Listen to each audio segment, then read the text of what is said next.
বক্তব্যে বলি যে সময় লেন্দি হচ্ছে, আমরাই কিন্তু বিনীতভাবে অনুরোধ করে 1 মাস সময় বাড়িয়ে নিয়েছি। তাহলে রাজনৈতিক যে সমস্ত নেতৃবৃন্দ এই দ্বিচারিতা করছে তাদের সেখান থেকে বিরত হওয়ার আহ্বান জানাচ্ছি। এখন যে কাজে আমরা এখানে এসেছি, আপনারা এসেছেন সংস্কার এবং বাস্তবায়ন। কি কি সংস্কার হবে সেই সিদ্ধান্তগুলো হয়ে গিয়েছে। এই সংস্কার বাস্তবায়নের 3টি পদ্ধতি, একটা নির্বাহী আদেশে, একটা অধ্যাদেশের মাধ্যমে, আর সাংবিধানিক যেগুলো সেগুলো কি নেওয়া হবে। তা আমাদের কিন্তু 2টি বিষয়ে ঐক্যমত হয়েছে, যেগুলো নির্বাহী আদেশে এবং অধ্যাদেশের মাধ্যমে বাস্তবায়ন করা সম্ভব, সেগুলো আমরা সবাই একমত হয়েছি, সেভাবে হবে। এখন আলোচনা চলছে সাংবিধানিক সাংঘর্ষিক যে বিষয়গুলো, সেগুলো কিভাবে বাস্তবায়ন হবে। এখানেও 2টি ভাগে রীতিমতো ভাগ হয়েছে।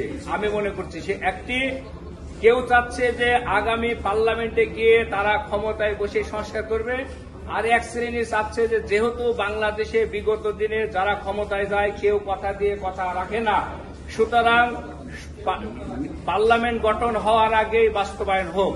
সেই ক্ষেত্রে আজকে সংস্কার কমিশনে যে নতুন মতামত আসছে বিশেষজ্ঞদের, সেখানে জুলাই চার্টারের 22 যে ধারা আছে, 22 বিষয়ে যে আলোচনা আছে আর্টিকেল, সেই আর্টিকেলের আলোকে বাস্তবায়ন করার পরামর্শ দিয়েছে। আমরা সুস্পষ্টভাবে বলতে চাই, আর্টিকেল 22-এর সাথে আর্টিকেল 25 সাংঘর্ষিক। যদি আর্টিকেল 22-এর সাথে যদি আমরা এখন বাস্তবায়ন করতে চাই, তাহলে আর্টিকেল 25-এ বলছে নির্বাচিত সংসদ সদস্য, স্পষ্ট আছে, একটি নির্বাচনের মাধ্যমে গঠিত জাতীয় সংসদে প্রতিশ্রুত প্রয়োজনীয় সাংবিধানিক সংস্কার, অর্থাৎ আজকে আমরা যে প্রতিশ্রুতি দিচ্ছি সংস্কার করার, সেই প্রতিশ্রুত প্রয়োজনীয় সাংবিধানিক সংস্কারের মাধ্যমে দেশের মানুষ এইগুলো বাস্তবায়ন প্রত্যাশা করে।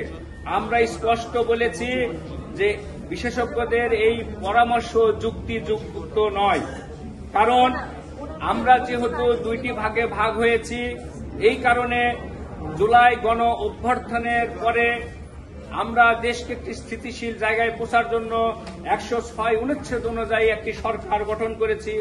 এখন যেহেতু সংস্কার বাস্তবায়ন প্রক্রিয়া নিয়ে আমরা 2টি ভাগে ভাগ হয়ে গেছি মূলত মোটা দাগে, তাই আমরা প্রস্তাব দিয়েছি 106 অনুচ্ছেদ অনুযায়ী সুপ্রিম কোর্টের কাছে এই মর্মে মতামত চাওয়া যে কোন পদ্ধতিতে জুলাই সনদ বাস্তবায়ন করা যাবে সে বিষয়ে সুপ্রিম কোর্ট সুস্পষ্ট নির্দেশনা দিবেন এবং সেভাবেই বাস্তবায়িত হবে।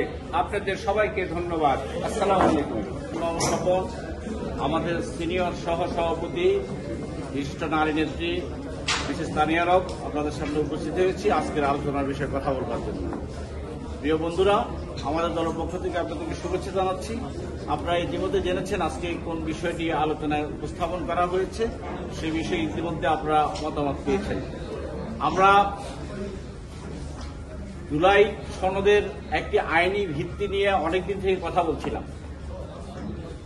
জুলাই ঘোষণাপত্র যখন দেওয়া হয় তখন 25 এবং 27 বলা হয়েছিল যে আগামী পার্লামেন্ট জুলাইয়ের এই সংস্কারগুলা সংবিধান অন্তর্ভুক্ত করবে।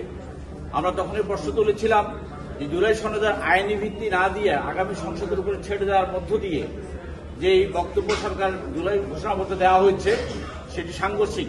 সেই জন্য জুলাই সনদ যখন তৈরি করা হচ্ছিল এবং শেষ দিকে আপনারা দেখেছেন যে কমিশন যখন বলল জুলাই সনদের বাস্তবায়ন প্রক্রিয়া নিয়ে তারা অনুঘটকের ভূমিকা পালন করবে, তারা এটি বাস্তবায়ন প্রক্রিয়া নিয়ে কোনো মতামত তৈরি করবার চেষ্টা করবে না। সেই দিন আমরা রাজনৈতিক দলগুলো তাদেরকে দাবি তুলেছিলাম জুলাই সনদ তৈরি করার মধ্য দিয়ে জুলাইয়ের প্রত্যাশিত যে আকাঙ্ক্ষা, যে নতুন বাংলাদেশ বিনির্মাণের জন্য আমরা যেসব বিষয়ে একমত হয়েছি সেগুলো বাস্তবায়ন প্রক্রিয়া যদি একমত না হতে পারি তাহলে এই জুলাই সনদ অন্ধকারে হারিয়ে যাবে। তার প্রেক্ষিতে এই কমিশন জুলাই সনদ বাস্তবায়ন প্রক্রিয়া নিয়ে আলোচনা করছে। ইতিমধ্যে অনেকগুলো আলোচনা হয়েছে। আপনারা জানেন আজকে কমিশন যে কনস্টিটিউশন অর্ডারের কথা বলেছেন এবং গণভোটের কথা বলেছেন, এটি বিশেষজ্ঞদের চূড়ান্ত মতামত হিসেবে বলছেন, বাট কমিশনের চূড়ান্ত মতামত বলছেন না।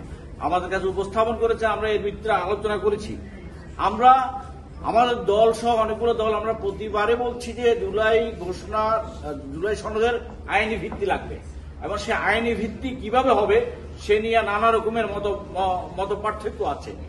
আমরা আমাদের দলের পক্ষ থেকে একটা অপশন দিয়েছিলাম কিন্তু আমরা বলছি যে সকলে মিলে যে জায়গায় পৌঁছাতে পারি এটি সুরক্ষা দেওয়ার জন্য, এটি যেন আগামীতে বাস্তবায়নযোগ্য হয়ে থাকে, সেটি সুরক্ষা দেওয়ার জন্য যে পদ্ধতিটাই সকলের কাছে গ্রহণযোগ্য সেটিতে আমরা একমত হব। আমাদের দলের পক্ষ থেকে আমরা জেনেছেন আগে আমরা সংবিধান সংস্কার সভা এবং আইনসভা একসাথে নির্বাচন এই কথা আমরা বলেছিলাম। আজকে আমরা সেটি রিপিট না করি এটা বলতে চাই, আগামী সংসদ যেটি হবে সেটি দুইটি ম্যান্ডেট পেতে হবে।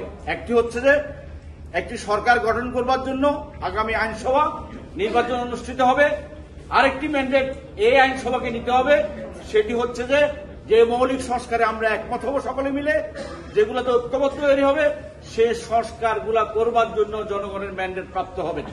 আগামী সংসদের দুইটি কাজ পরিষ্কার কথা, এর মধ্য দিয়ে আমরা সংবিধানের ভেতরে থাকা এবং না থাকা নিয়ে যে বিতর্ক হয় সেই বিতর্ক থেকে আমরা বাঁচবো।